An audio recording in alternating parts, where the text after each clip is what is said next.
All right. Goodness gracious. I received a call. Kind of stressed me out a bit. Went to voicemail. I was in the middle of writing up this thing.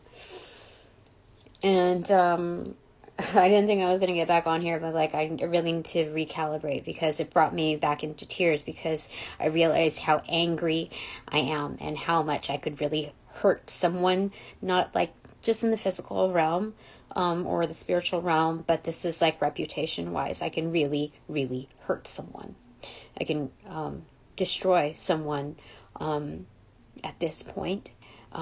And I have been able to do that for a while now, but for this particular point, with the advancement that I've been given with Spirit and all the keys and all of that, all the knowledge presented in such a timely manner, it's like personal assistants that are our peers. Like we work to support each other on like such an intimate level of like team play that the hierarchy has like kind of brought itself down. It's like a tower moment, like an executive, like an ultimate executive decision when it comes to Spirit's realm to kind of work within the same playing field. So with that, we're strong support figures to each other. It's a round table where all the spokespeople like meet in the middle to act as like a cohesive foundational type of support to the exterior, like the outer circle. So when we do that, we are able to gain more traction, more stability, more reliance within that gear itself. So thank you very much, Angels of Light and Love, for your protection, your mentorship in advance with what's being relayed thus far. So today I'm going to go ahead and continue on with the Ostara deck because I totally forgot that I was going to. So it's like springing into that stride of I don't know, optimism. Because like I got so angry. I didn't know what to do with it. I just knew that I had to take a moment before I could recollect myself in the approach, because like, okay, so the Tower moment was on the bottom of that one on one side and the Knight of Wands on the other. So it's being confident about those decisions that you have to firmly make. The one that was turned up was Page of Pentacles on the front end. So let's go ahead and keep in mind with that continuance from where we left off. Okay, so we have Six of Cups pronounced and the Four of Cups pronounced.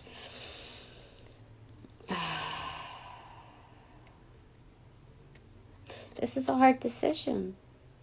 It's like you have to make the cut as far as what stays and what goes. And I already I got a pretense of that earlier today when like in the middle of communications, should I stay or should I go? It was a clash. Seriously, like can you even like, the concept of that is unreal to me. Well, it's real, but it's like, it's insane. Because when we look at this in some, because they're fully pronounced, it's a 10 of Cups, like absolute happiness. But it's with the complexities, the comprehensive point of view and comprehension of its totality within the division. It's the clash, right? So we have Six of Cups, the admittance of basically guilt and needing to correct that path as far as kinship, reconnectivity. But then here I am, like the Four of Cups, where it's like somebody's like kind of like, you see that offering in the picture there to the Seventh Cup, like I'm still a possibility, I can still make things work out. It's trying to rectify the situation, but you have to understand the energy in whole. Like, is this just situational? Is this because like they're seeing the effects of the like unbending willingness for justice to roll out as is? Is that just like an extension of something that's like, oh, I just need to alleviate some of the things that are coming my way, like having to lie in that bed, that has bed bugs, So it's understanding, the context of it. So I don't like, because Four of Cups is like, I don't want to play with y'all. Like this is, the giggles are like completely like drained out of me. Like, I have no sense of humor when it comes to this aspect. And I understand, like, the gestures of it, and I'm not sure where to go from here. So it's, like, amazing that these two cards came out. Because Ten of Cups is very comprehensive within its atmosphere of everyone enjoying and partaking within that, like, happiness. Like, it's joy, you know? Joy is only, like, that context is only used, like, primarily or dominantly within the aspect of, like, Christmas. You know, it's celebrated in many different worlds. So, dude, I don't even know. Like, the timing of this is, like, crazy to me. This is like a secret society, an underground, like, connection that has realized, like, holy shit, you know, this person is ultimately on our side, because, you know, they could, like, somebody else could be nominated to do whatever I'm doing, you know, when it comes to delivery of, like, justice. And they're very, very lucky that it's me, because otherwise, do you know how many, like, how many people would be just so willing to just roll out their anger because they can? Do you understand, like, how many would abuse their power in a position like mine? It's so it's like, I don't know how to feel about this, Spirit. And I don't even know if feelings should even take a seat at this. I just need some advice here. Okay. Looking at fertility, looking at abundance, looking at, like, the niceties that this world has to offer, despite, like, its obstacles. Its,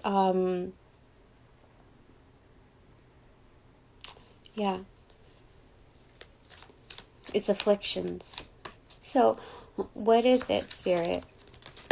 Because they were offering to take care of something that was, that pertained to a deadline today, and that they were going to comp this particular call or execution of events. I don't know. I have to like, just listen to the exact wording so I can take that literally, because I know that there might be, like, I don't know. I just have to, like, figure this out.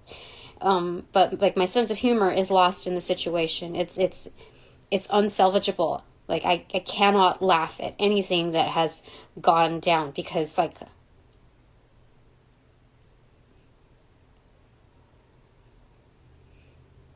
okay, so we have Ace of Cups here again. We have Knight of Swords, is it? And then Three of Wands. Okay.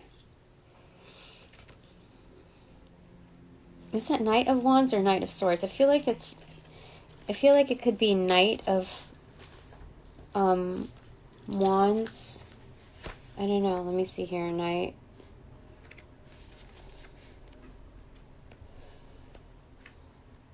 No.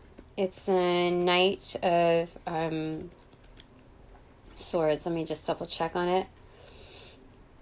No, it's not even the Knight of Swords. What is that? The Knight of... Is that Pentacles then? That can't be.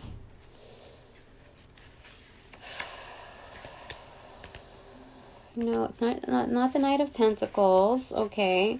So do we skip over something here? Knight of Wands. No. Is that the Knight of Cups then? Like, because that's I wouldn't even think that would be the Knight of Cups, but I guess that's the thing that we didn't quite look at, and it is the Knight of Cups. It's motivation, inspiration, subconscious, practical application. The Knight sails in a flying boat with her face turned towards the Ursa Major, the Bear constellation. The Knight of Cups often shows itself through the event of a person in your life. Typically, the Knight is a motivational wind or a sign of inspiration. Pay close attention to the messages in your dreams may carry, and delve into your creative passions. It is time to uncover the wisdom of your subconscious and take lessons from the fantastic. However, be sure to apply them realistically. All right, so being that the ships are coming in, like, what's fated is meant to roll out. This is like this is chivalry, but within the ambitions of like the adventure of being set on a new journey, looking for sustenance, and believing that you can do that. Because why would you setting yourself up for failure? You have to like be able to generate that within self, like the belief system within self to carry that out, especially if you're manning the boat on your own. So with that Ace of Cups, it's like spirits. Okay, so this is a divine realm, like the parts that we don't see that we're being supported by, being that that's a cup, and this boat itself is a cup. So it's having that strong like celebratory support system that we're not quite seeing yet. They're like meek as mice, you see. It's very unseen, but very much in play here. So it's kind of like three blind mice see how they run. Something, I don't know, that's because it's like when you're on this journey, you don't really know what to expect, because you're like thrown into like the winds of, through tides of change. And so you're compelled by your own spirit, in your intuitive state, like of having to like navigate through and flow alongside, not really seeing what the undercurrents like pertain to. So the ships are coming in, but this is interesting because if that's the case, then we're looking at the Four of Wands atmosphere here. It's hidden. It's like, okay, so that's if there's 3 ships here and we're also on the ship, we're the 4th one. So this is essentially going back to the Four of Cups right over here. If not the 5th cups, it's 5th cup, looking at that energy like hidden here, the 3, the 4, and then the 5th one. So it's emphasis on the Four of Cups. Like we're righteous in where we're sitting. Like anybody that's following through in this positioning that's proposing would very much understand our position, that it's not like we're not just like holding a grudge. We're not just like, just sitting there like being resistant. This is something that's very much valid.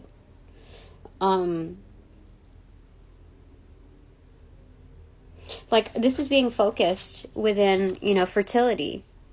It's, very much like caring for fertility and embodying that. Like that's what I'm seeing. That's like eyes on the prize. Like I'm very much seeing that in that aspect. Okay.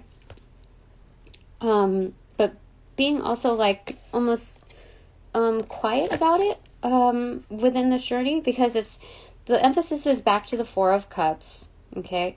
But then when we realize that we have that backing that's unseen, that's the 5th cup. It's like realizing that you have to say goodbye to certain things. Like it's a reality of, like you're supposed to have a sense of humor and going through, the tides of change. But when that humor is depleted because of accentuated external factors, it's like, a little too late, like a little something like too little too late. That's what I'm feeling like here. That's what it's saying. It's about having to move on because, okay, this is the primary feels that I get, because as soon as I let go of this other, thing that I was obligated to, I realized it was like the Marie Kondo effect where I, said goodbye with gratitude. There was no hard feelings, but it's realizing what I had to do. Even facing that fear factor of like not knowing what's coming up next, like for sure. But knowing, like not ignoring all of the messages that I received from the divine to make that executive decision, because I could have created a safe point and said like, okay, can you keep me like just on the books just in case something happens? No, like the divine wants to know like what kind of leader you are. Are you going to be like keeping like that backhand, like putting something like on the back burner, or like, in like that other option open? Are you going to third party like all of your executive decisions? Because that's playing around with like, that's cluttering up the system with your personal junk of disbelief. Okay. So they said, 2 weeks, go ahead. Like, it's up to you, Tina. You can go this way or that way, but we told you what was up. Okay. So, even though you don't know the exactness of what's coming forth, like, you got to believe in yourself. You got to believe in us. Okay. So that's what I did. I talked to the manager and I said, like, I just got to listen to it. Like, everything has always followed through accordingly. And you know what? Within less than 24 hours, I received a call. Like, it was just almost instantaneous to be submitted for something else that was, better than the other positions that I've been submitted to. And like, it wasn't perfect, but it was, like, it would be an improvement. Like, not just to my current circumstance, but like, the last one that I left off on that, like, was pretty, good. And so, like, I got to focus on those energies. And the only thing that's really weighing me down right now is this particular decision. I was told that. It didn't come out really 100% in the car as like blatant energy, but we're working within the magic of subtleties, especially when you go through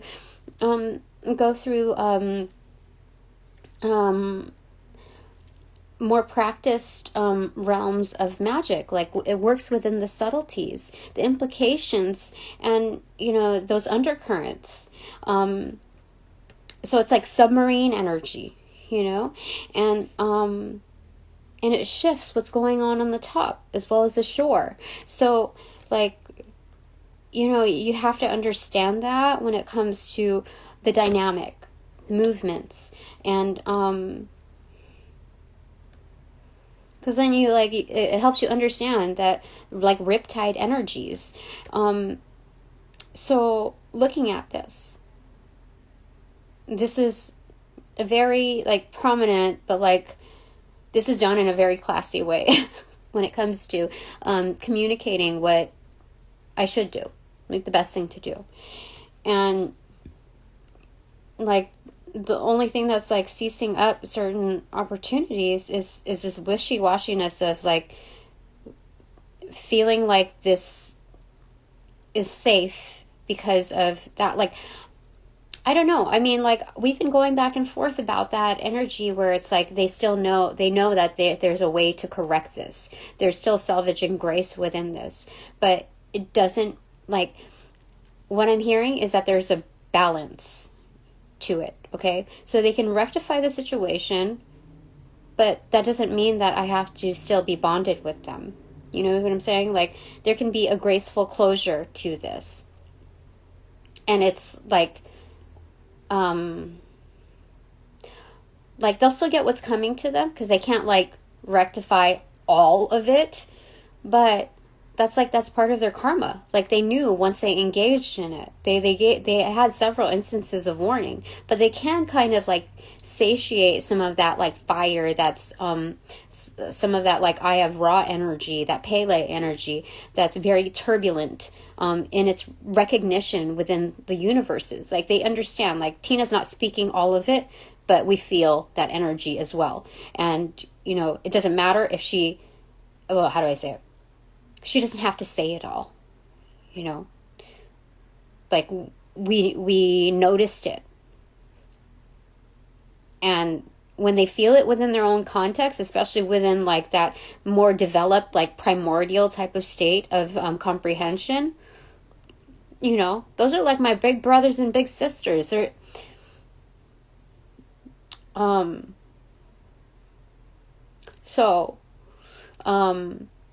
There can be, like, a graceful, like, close to that.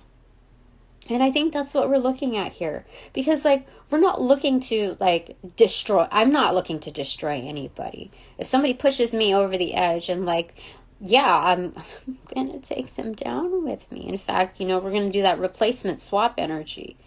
No. I'm that agile. I can turn the tables so easily. So, it's about definite goodbyes, but, like, not causing a ruckus about it, okay?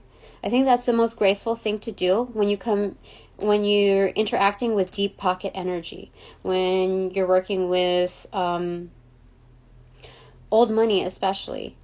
But this is also pertaining to working with new money, because you're also like assisting with their learning experience on, you know, how to like have grace under fire and not being a front, you know. This is reformation within authenticity. Okay, this is not like completely like shifting everything around like in its most direct form. Like there's incremental changes like to that dial, like the combination lock. Sometimes you have to like twist it this way and then you have to twist it that way. There's several notches like within its coding of like how to step back to gain like a greater perspective, or circle back to a time when like I experienced this or that. It's the shifting of timelines in context to our highest good. Like our level of comprehension isn't just complex, but it's very intricate within its design. So there's no shame in like moving from here to there. I mean, that's basically the dynamic of how to unlock the combination lock, right? When you're looking at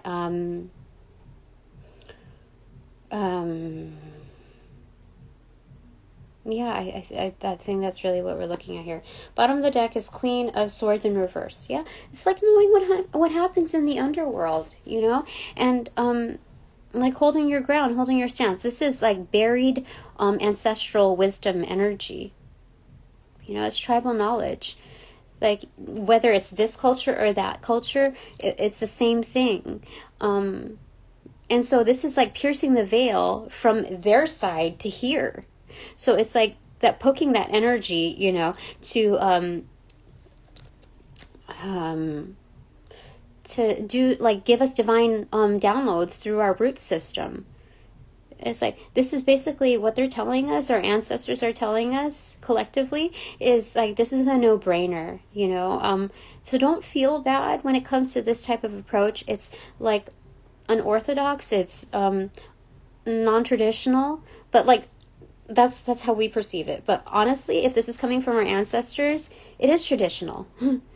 It's just like it's really not as publicized, because what they did was they took care of stuff. They took care of business without having to like do the whole marketing aspect of it. Like it just came down to business, getting things done. This is like pre-newspapers. This is you know, this is something that came from the act of doing, not just, you know, talking the talk. Yeah, that's what it is. Okay. And then 7 of Cups here. Yeah, so there's many possibilities here. We saw that in the forefront of like the implications of options. And it's like, even though people present themselves as options or whatnot, or there's different ways to go about this, it's like we can still navigate even with one hand. That's her right hand right there. Okay, as far as doing. So it's like having things in control, but like not being so rigid as to how we go about them. You see that she has a raccoon mask on, and and the raccoons have human masks on. So it's like, it's very revealing on how we conduct ourselves to those who usually are masked, you know, in darkness, like lurking around. Oh, I heard a very high-pitched ringing. It was very, very light. It was very, very high. So we're looking at like the hierarchy of the angelic realm, confirming that. That's like Archangel Sandalphon. This is like they don't like me saying elite when it comes to the angelic realm, but it's it's a certain tier of responsibilities and comprehension. Like it's very much action oriented, but it doesn't dispose of the receptivity. So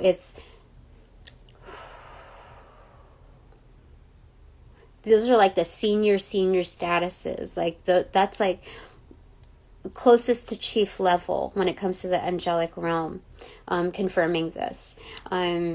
So it's like when it comes to regenerating our sense of humor, this is it.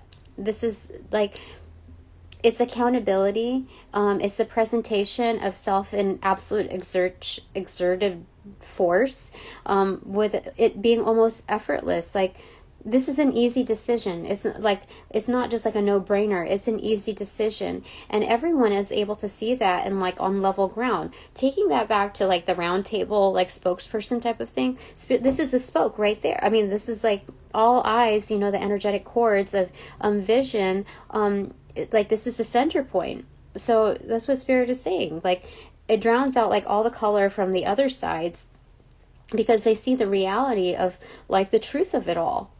And we see them as well.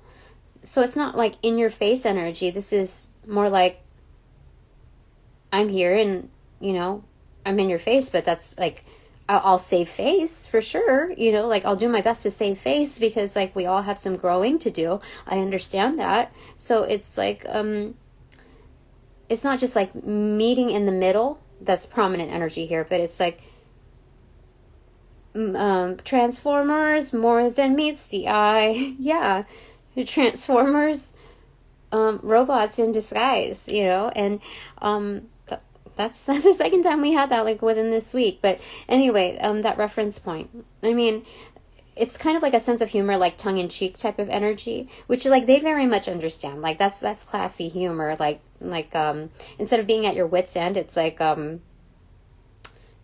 this is true engagement. Like, this is the slow clap that follows, you know, once like we've made our entry and exit.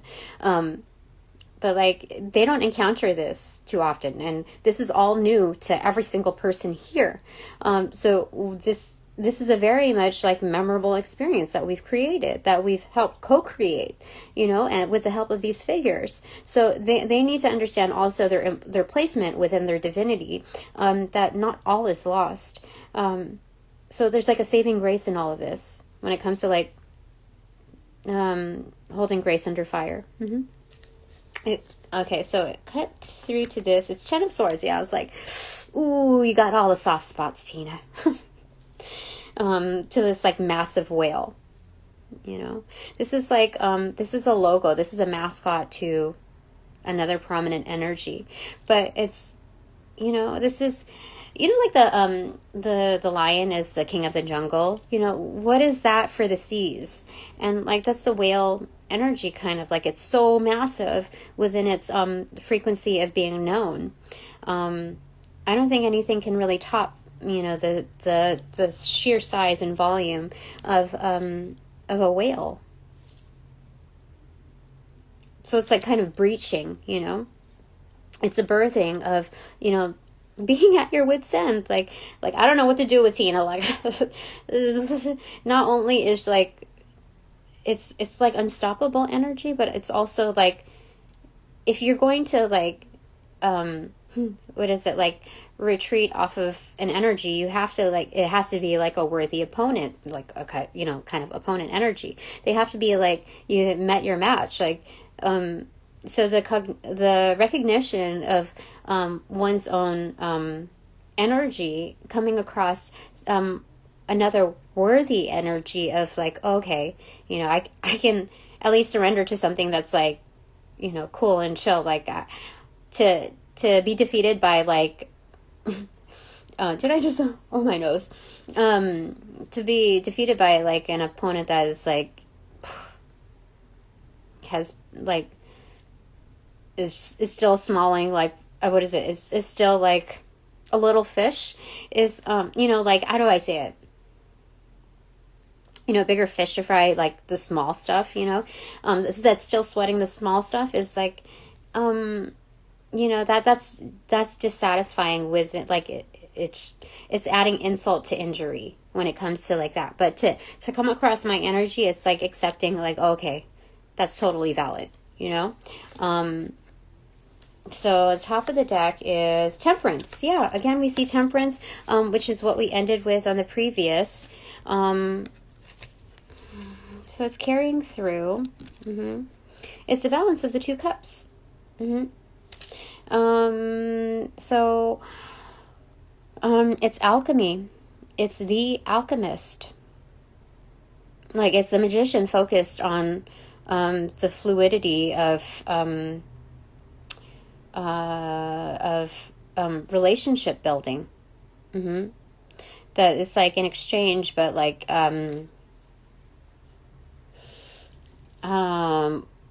with sobriety.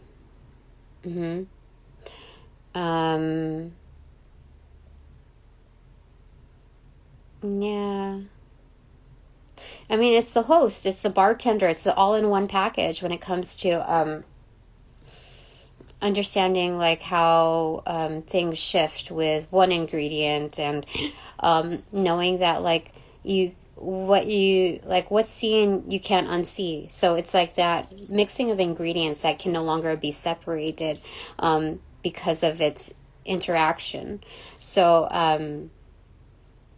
but it's also like understanding temperance within your behavioral aspect. So like it's knowing what ingredients can create an explosive happening. So yeah. So we have this very much in link with all forms of like sentience here. You see, it's that accessibility to all spirit totems, honestly, because water is life, and that that oneness also speaks within many different species.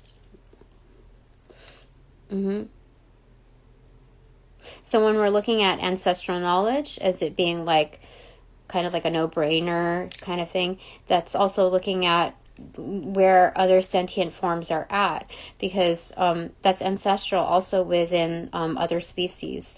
This is knowledge that like doesn't have any language barriers, that it's fluent within its substance. All right, I think that's it. I'm going to go ahead and approach this thing because I feel like this was very much comforting within looking at the points of views and the placement and its totality. So I hope that was helpful to you. But for me, I gotta say, it was, and it is, and it ever shall be. Because we don't, it's not just like a one instance type of deal. This is whatever we encounter, we're meant to, because it's supposed to elevate the next, like the next experience. So I think that's it for now. So I thank my sponsors, my supporters, and all donations provided in light and love. I truly appreciate it. It's received likewise.